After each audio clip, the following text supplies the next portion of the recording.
बंटी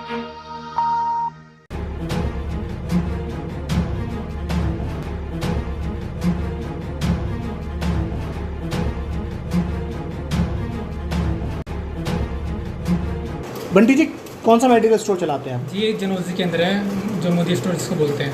अच्छा, जैसे आपके ग्राहक दवाइयाँ लेने आते हैं तो उनका बिल काटते हैं आप? हाँ जी, बिल सबका बनता है क्योंकि इन दवाइयों को सभी का बिल बनना बहुत ज़रूरी होता है। हाँ, उससे क्या फ़ायदा होता है बिल बनने से? बिल बनने से देखिए काफ़ी सारे फ़ायदे हैं, जैसे कि पेशेंट को दवाई लेकर के जा रहा है, उसको दोबारा ये वाली दवाइयाँ लेनी है जनौजी वाली, क्योंकि दवाइयाँ साल्ट नेम से मिलती है। तुम्हारे बिल पर सारा साल्ट नेम लिखा होता है, वजह दिखा के दोबारा ले सकता है।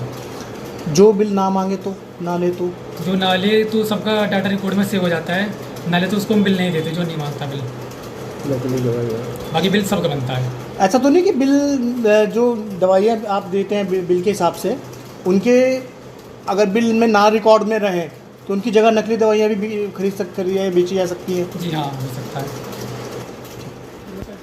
दवाइयों की ज़रूरत हर घर में पड़ती है और हर व्यक्ति कभी ना किसी ना किसी समय मेडिकल स्टोर पर जाकर दवाई ज़रूर खरीदता है, लेकिन वो यहाँ पर एक बड़ी चूक करता है जब वो मेडिकल स्टोर से बिल नहीं लेता है। और बिल ना लेने की वजह क्या रहती है या क्या कुछ कारण रहते हैं ये तो वही जानता है, लेकिन इसका असर कितना पड़ता है ये जानने के लिए हम इस समय मौजूद हैं।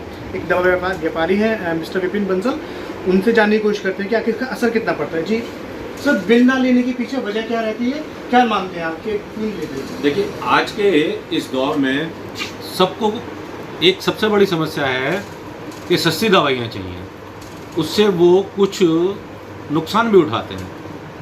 अगर हर व्यक्ति जो भी मेडिकल स्टोर से दवाई खरीद रहा है उसका बिल मांगे तो सबसे पहला इफेक्ट तो उसका ये आएगा कि नकली दवाइयों पर अंकुश लगेगा। कोई भी दवा विक्रेता हो, चाहे वो होलसेलर है चाहे रिटेलर है, नकली दवाइयों का बिल कभी नहीं देगा और असली दवाइयों का बिल देने में वह हिचकेगा नहीं बिल्कुल भी। इसलिए मैं यही कहूँगा कि कभी भी कहीं भी किसी भी से भी दवाई खरीदें तो बिल जरूर लें। क्या वजह मानते, क्यों नहीं लेते बिल? क्या वजह हो सकती है उसके पीछे? जहाँ तक मैं समझता हूँ कि सबको एक ये हो गया कि इस पे 15%, 20%, कुछ ऑनलाइन दवाइयों पर जो ये लिखा आ रहा है कि 25% डिस्काउंट मिलेगा। कभी भी किसी भी बड़ी कंपनी पर 25% का डिस्काउंट नहीं हो सकता।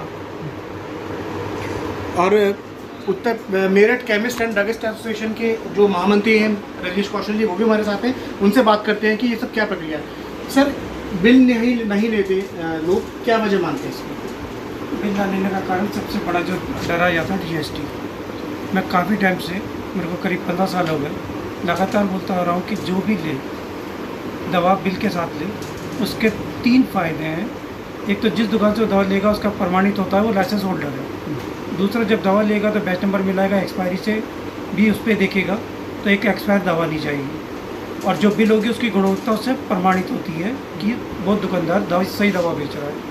तीसरा, जब आपने 1500 रुपये 2000 रुपये डॉक्टर को देते हैं, टेस्टिंग पे देते हैं, तो एक सिर्फ 5% 10% डिस्काउंट के चक्कर में आप अपनी सेहत के साथ वो जो आपने 3000 रुपये खर्च करे वो जीरो कर देते हैं सिर्फ 10% डिस्काउंट के लिए।